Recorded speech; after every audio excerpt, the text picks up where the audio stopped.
નમસ્કાર મિત્રો, અત્યારના સૌથી મોટા સમાચાર સામે આવી રહ્યા છે જામનગરથી. વીજળી પડતા 2 લોકોના મોત. જામનગરના સેવક દોડિયામાં વીજળી પડવાની ઘટનામાં 2 લોકોના મોત થઈ ચૂક્યા છે. ખેતરમાં કામ કરતા 4 મજૂરો પર વીજળી પડી હતી. મૃતક ભાઈઓ મહેતાબ દાવડ અને ગોપાલ દાવડ મૂળ મધ્યપ્રદેશના નાંગલવડી ગામના રહેવાસી છે. એમના સાથીદારો ભૂરસિંહ વાસ્કલે અને કરણ દાવડ પણ ઈજાગ્રસ્ત થયા છે, જેમને તાત્કાલિક સારવાર માટે જામનગરની જીજી હોસ્પિટલમાં દાખલ કરવામાં આવ્યા છે. મિત્રો, અન્ય મહત્વના સમાચારની વાત કરીએ તો અંબાલાલ પટેલની ડરામણી આગાહી. હવામાન નિષ્ણાત અંબાલાલ પટેલે ડરામણી આગાહી કરી છે. તેમણે કહ્યું છે કે મધ્ય ગુજરાતમાં, ખાસ કરીને અમદાવાદ, ગાંધીનગર અને પૂર્વ ગુજરાતમાં ભારેથી અતિ ભારે વરસાદની શક્યતા છે. માત્ર બનાસકાંઠામાં જ નહીં, પરંતુ સાબરકાંઠા, અરવલ્લી અને પંચમહાલમાં પણ ભારે વરસાદની શક્યતા છે.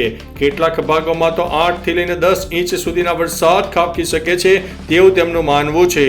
મિત્રો, અન્ય મહત્વના સમાચારની વાત કરીએ તો રોગચાળો વકર્યો. 2 વર્ષના બાળકનું થયું છે મોત. સુરત શહેરમાં ભારે વરસાદના કારણે ઠેર ઠેર પાણી ભરાઈ ગયા છે, જે કારણે શહેરમાં રોગચાળાએ માજા મૂકી છે. આ વચ્ચે તાવ ઉલટીના કારણે 2 વર્ષના બાળકનું મોત થયું છે. બીજી તરફ રોગચાળો વકરતા આરોગ્ય તંત્ર સફાળું બેઠું થયું છે. સુરત શહેરમાં અગાઉ પણ તાવ અને ઉલટી જેવી બીમારીથી 3 લોકોના મોત થઈ ચૂક્યા છે. મિત્રો, અન્ય મહત્વના સમાચારની વાત કરીએ તો લ્યો બોલો, 25 જિલ્લામાં પાણી પીવાલાયક નથી. રાજ્યમાં ભૂગર્ભ જળ ગુણવત્તાનું સ્તર બગડ્યું છે. 25 જિલ્લામાં ભૂગર્ભ જળમાં ફ્લોરાઇડની માત્રા વધારે છે.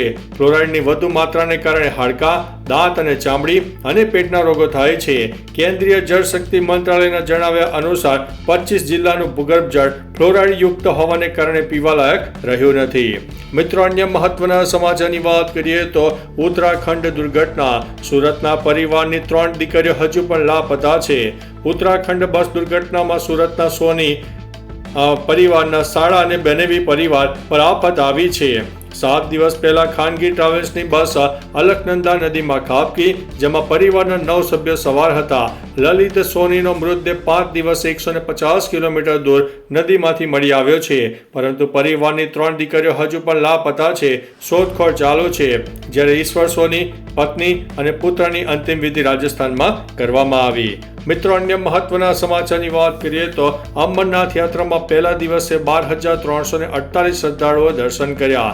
ગુરુવારથી અમરનાથ યાત્રા શરૂ થઈ ગઈ છે. પહેલા દિવસે 12,348 શ્રદ્ધાળુઓએ પવિત્ર ગુફામાં બરફના શિવલિંગના દર્શન કર્યા. આમાં 9,181 પુરુષો અને 223 મહિલાઓનો સમાવેશ થાય છે. 99 બાળકો, 122 સાધુઓ, 7 સાધ્વીઓ, 708 સુરક્ષા કર્મીઓ અને 8 ટ્રાન્સજેન્ડર શ્રદ્ધાળુઓ પણ દર્શન માટે પહોંચ્યા હતા. 38 દિવસની આ યાત્રા 9 ઓગસ્ટે રક્ષાબંધનના દિવસે પૂર્ણ થશે. મિત્રો, અન્ય મહત્વના સમાચારની વાત કરીએ તો વધુ એક સ્કૂલને બોમ્બથી ઉડાવી દેવાની ધમકી મળી હતી. વડોદરા શહેરના હરણી વિસ્તારમાં આવેલી સિગ્નસ સ્કૂલને બોમ્બથી ઉડાવી દેવાની ધમકી મળી છે. હાલ સ્કૂલમાં પોલીસના ઉચ્ચ અધિકારીઓ, બોમ્બ ડિસ્પોઝેબલ સ્ક્વોડ અને ડોગ સ્ક્વોડની ટીમ પણ પહોંચી ગઈ હતી. સ્કૂલ પરિસરમાં ચેકિંગ થઈ રહ્યું હતું. ઉલ્લેખનીય છે કે છેલ્લા 12 દિવસમાં વડોદરાની 3 જુદી જુદી સ્કૂલોને ધમકીભર્યો ઈમેલ મળી ચૂક્યો છે. મિત્રો, અન્ય મહત્વના સમાચારની વાત કરીએ તો ગેરકાયદેસર બાંગ્લાદેશીઓને કરાયા છે ડિપોર્ટ. ગુજરાત પોલીસે હવે અમેરિકન સ્ટાઇલમાં ડિપોર્ટેશન 2.0 શરૂ કર્યું છે. વડોદરામાં અમેરિકાની સ્ટાઇલમાં ગેરકાયદેસર બાંગ્લાદેશીઓને રિપોર્ટ કરવામાં આવ્યા છે. વડોદરાથી 250 બાંગ્લાદેશીઓને દોરડાથી ઘેરીને વિશેષ વિમાનમાં બેસાડીને બાંગ્લાદેશમાં ડિપોર્ટ કરવામાં આવ્યા છે. એટીએસની દોરવણી હેઠળ બાંગ્લાદેશીઓને તેમના વતનમાં પરત મોકલવામાં આવ્યા છે. 2 બસમાં 250 બાંગ્લાદેશીઓને વિશેષ વિમાન મારફતે રિપોર્ટ કરાયા છે. મિત્રો, અન્ય મહત્વના સમાચારની વાત કરીએ તો 24 કલાકમાં 199 તાલુકામાં વરસાદ ખાબકી ગયો છે. દરમિયાન સૌથી વધુ જામકંડોરણા તાલુકામાં 5.6 ઇંચ, ઈડરમાં 5.5, ધાનેરામાં 5.2, ધોરાજીમાં 4.6, જોડિયામાં 4, મુન્દ્રામાં 3.86, લાલપુરમાં 3.7, જેતપુરમાં 3.46, વઢવાણમાં 3.31, ચુડામાં 3.31 ઇંચ વરસાદ ખાબકી ગયો છે. ઉપરાંત બનાસકાંઠામાં ભારે વરસાદના કારણે કલેક્ટર અને એસપીના નિવાસસ્થાન નજીક પાણી ભરાયું હતું. પાલનપુરના ડીપી વિસ્તારમાં દિવાલ પર ધરાશાયી થઈ હતી.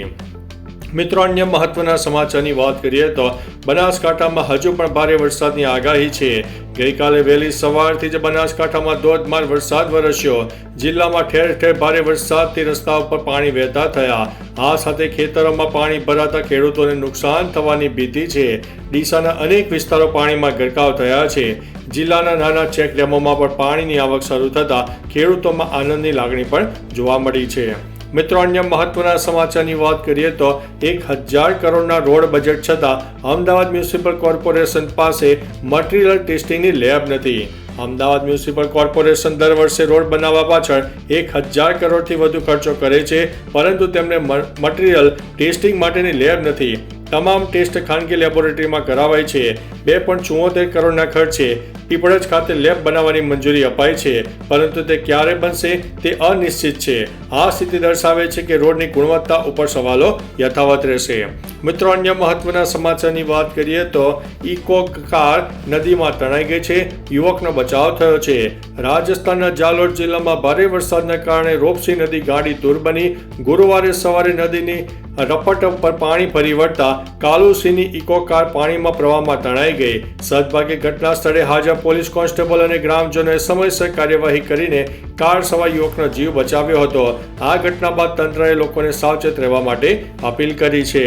મિત્રો, અન્ય મહત્વના સમાચારની વાત કરીએ તો એક પછી એક 26 હુમલા, 300 લોકોના થયા છે મોત.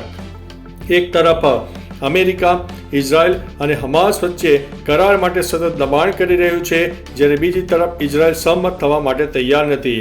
છેલ્લા 2 દિવસમાં ઇઝરાયલે ગાઝા પર 26 હુમલા કર્યા, જેમાં 300 લોકો મૃત્યુ પામ્યા છે. અલ જઝીરાનો દાવો છે કે આમાં 48 લોકો એવા હતા જે રાહત સામગ્રીની રાહ જોઈ રહ્યા હતા. ખાસ નોંધવા જેવું છે કે અમેરિકાએ ઇઝરાયલને હમાસ સાથે 60 દિવસ માટે યુદ્ધ વિરામ જાળવવાની સલાહ આપી છે. મિત્રો, અન્ય મહત્વના સમાચારની વાત કરીએ તો પુતિને ટ્રમ્પને રોકડું પરખાવ્યો, યુદ્ધ ચાલુ રહેશે. રશિયન રાષ્ટ્રપતિ પુતિને અમેરિકી રાષ્ટ્રપતિ ડોનાલ્ડ ટ્રમ્પ સાથે ફોન પર થયેલી વાતચીતમાં સ્પષ્ટ કહ્યું છે કે યુક્રેન સામેનું તેમનું યુદ્ધ ત્યાં સુધી ચાલુ રહેશે જ્યાં સુધી તમામ ટાર્ગેટ પૂરા ન થાય. યુદ્ધ રોકવાનો દાવો કરનાર ટ્રમ્પને આ નિવેદનથી ઝટકો લાગ્યો છે. 1 કલાક ચાલેલી આ વાતચીતમાં પુતિને સ્પષ્ટપણે જણાવ્યું છે કે રશિયા કૂટનીતિક ઉકેલ શોધવાનો પ્રયાસ કરશે, પરંતુ મૂળ કારણોને અવગણશે નહીં. તો ચાલો મિત્રો, ફરીથી દેશ અને દુનિયાના સુપરફાસ્ટ સમાચાર લઈને મળતા રહીશું. ત્યાં સુધી અમને રજા આપશો. નમસ્તે.